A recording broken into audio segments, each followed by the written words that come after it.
अयोध्या में रामलला जल्द ही अपने मूल स्थान पर यानी कि अपने राम मंदिर में स्थापित होंगे। 22 जनवरी 2024 का दिन अहम रहने वाला है, जिसकी तैयारियां जोरों पर हैं। आज राष्ट्रीय स्वयंसेवक संघ के सदस्य इंद्रेश कुमार नूह पहुंचे, जहां उन्होंने कामधेनु गोधन एवं आरोग्य संस्थान प्रबंधन समिति की तरफ से आयोजित की जा रही श्रीमद् भागवत कथा में हिस्सा लिया और भागवत कथा के मौके पर दीप प्रज्वलित कर कथा का शुभारंभ भी किया। इस मौके पर इंद्रेश कुमार ने क्या कुछ कहा, सुनिए। आज गोपाष्टमी का महापर्व है। कामधेनु संस्थान इस महापर्व पर श्रीमद् भागवत का पाठ कर रही है। यह अति उत्तम श्रेयस्कर पुण्य प्रदाता महायज्ञ है। गाय ऐसा प्राणी है जो सर्व कल्याणकारी है, इसलिए गाय विश्व माता के रूप में प्रतिष्ठित हो, ना कि उसका वध हो, ना कि उसकी तस्करी हो। सब धर्मों में गाय को पूजनीय माना है, क्योंकि गाय अपनी जुगाली से ऑक्सीजन प्राणवायु देती है। दूध उसका पूर्ण खाद्यान्न है, फुल फूड है। मूत्र उसके पूर्ण औषधि है, फुल मेडिसिन है। इसी प्रकार से उसका गोबर फुल एनर्जी है, पूर्ण ऊर्जा है। इतना ही नहीं है, जितने जहरीले तत्व बनते हैं गाय उनका विसर्जन नहीं करती, सब अपने शरीर में रखकर और एक वैज्ञानिक सिद्धांत को, स्वास्थ्य सिद्धांत को जन्म देती है। जहर जहर को मारता है, इसलिए जैसे जैसे गाय को सहलाओ उसके जहर मानव शरीर के, शरीर मन बुद्धि के जहरों को ख़त्म करती है, नाश करती है। इसलिए कहते हैं कि गाय से मंगलकारी कोई प्राणी नहीं है।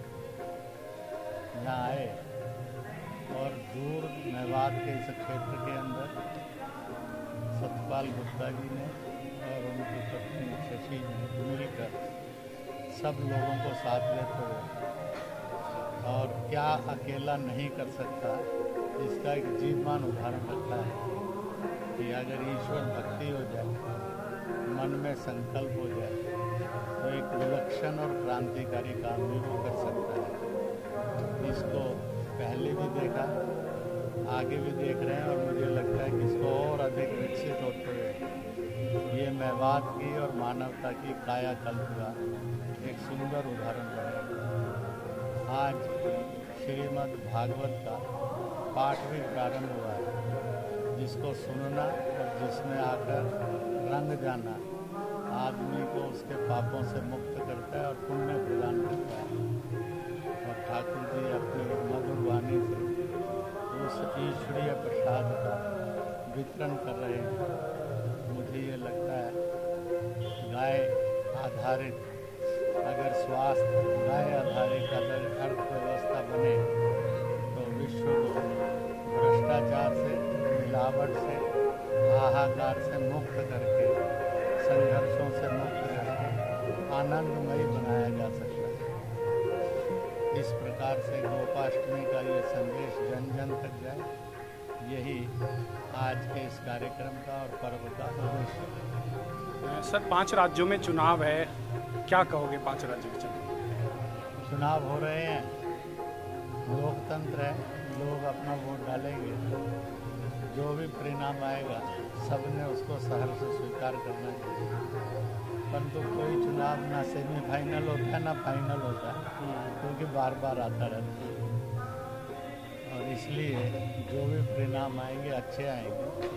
परंतु इतना जरूर है, आज के प्रधानमंत्री श्री नरेंद्र मोदी के नेतृत्व में भारत एक नए भारत के रूप में, विश्व का सर्वोच्च देश बनने के रूप में तेज गति से आगे बढ़ रहा है। दुनिया भारत की ओर निहार रही है कि युद्ध मुक्त और दंगा मुक्त दुनिया बनाने में भारत अपनी भूमिका निभाए, प्रदूषण मुक्त और छुआछूत मुक्त में भारत अपनी भूमिका में अग्रणी बने। दुनिया चाहती है कि दुनिया के अंदर नारी के शोषण से और गरीबी, अनपढ़ता और अपमान से मुक्त होकर एक श्रेष्ठ विश्व भारत बने और विश्व को बनाए। इसकी उम्मीद आज के नेतृत्व से दुनिया को बनी है। राजनीति में जन समझे और इस तरफ बढ़े, यह अति महत्वपूर्ण है। राम मंदिर 2024 में क्या कहना है? 2024 22 जनवरी को रामलला अपने अधिकृत स्थान पर विराजमान हो। उस समय से लेकर 27 फरवरी तक अयोध्या में महोत्सव के रूप में रहे।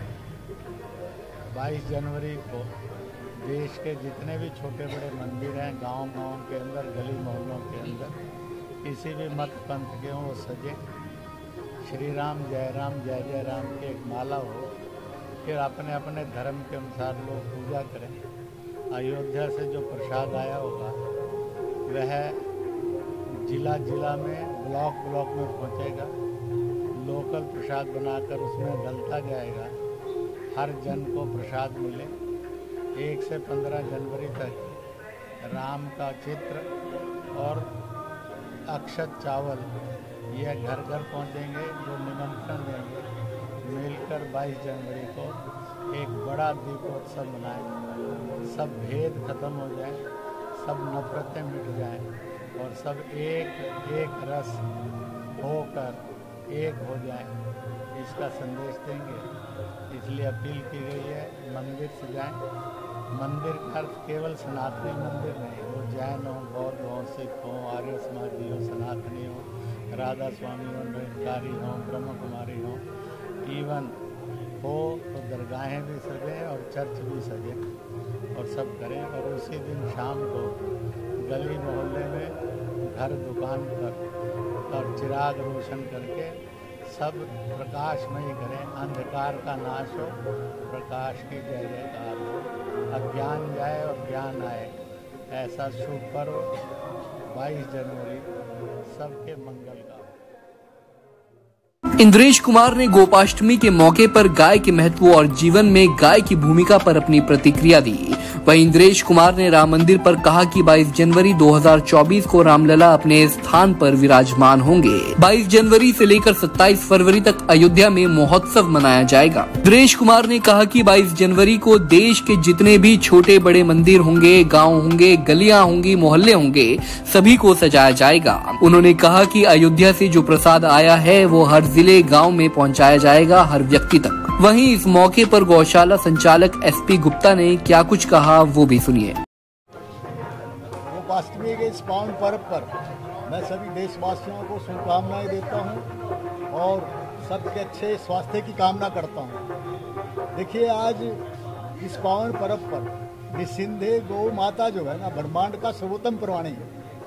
और इस मेवात के पिछड़े हुए क्षेत्र में हमने जो ये यहाँ पर आज देखा है कि वास्तव में गौ माता की वो प्रतिष्ठा, वो सम्मान मिले, उसके लिए हम प्रयासरत हैं। इसके लिए हमने पंचगव्य बेस्ड यहाँ पर मेडिसिन बनाते हैं ताकि जो गोवंश को कटने से बचे, क्योंकि जब तक हम इसका आर्थिक रूप से प्रयोग नहीं करेंगे पंचगव्य को, तब तक गौ माता नहीं बचेगी। उसकी ये हमारी मानना है। उसके लिए हम संवर्धन भी कर रहे हैं, पंचगव्य बेस्ड मेडिसिन बना रहे हैं। और सबसे बड़ी बात, पंचगव्य को मध्य में रखकर हम ये कामधेनु आरोग्य वेलनेस संस्थान जो हॉस्पिटल है गाउज के नाम से, उसकी कल्पना भी हमारी यही है। हम उन्हीं को मध्य में रखकर लोगों का ट्रीटमेंट कर रहे हैं। और देखिए, निरोगी काया, सुखी काया, यही इस मंत्र को लेकर हम इसकी ओर आगे बढ़ रहे हैं। जितने भी यहाँ पर माननीय इंद्रेश जी थे और ठाकुर संजीव कृष्ण जी, जिनके जो हमारे संरक्षक भी हैं इस गोधाम के, उन्होंने भी यही संदेश दिया है। और इस गोपाष्टमी के शुभ अवसर पर मैं समझता हूँ इसमें जल्दी से जल्दी सरकारें और लोगों के प्रयास से हम गौ माता की वही प्रतिष्ठा ला पाएंगे। ये इसी उम्मीदों के साथ हम सब लोगों को बधाई देते हैं और मंगल कामना करते हैं। बता दें कि गोपाष्टमी के मौके पर गायों की रक्षा और उनके महत्व पर गौशाला संचालक ने जानकारी दी। वहीं इंद्रेश कुमार ने 22 जनवरी 2024 को अयोध्या में होने वाले कार्यक्रम को लेकर जानकारी साझा की।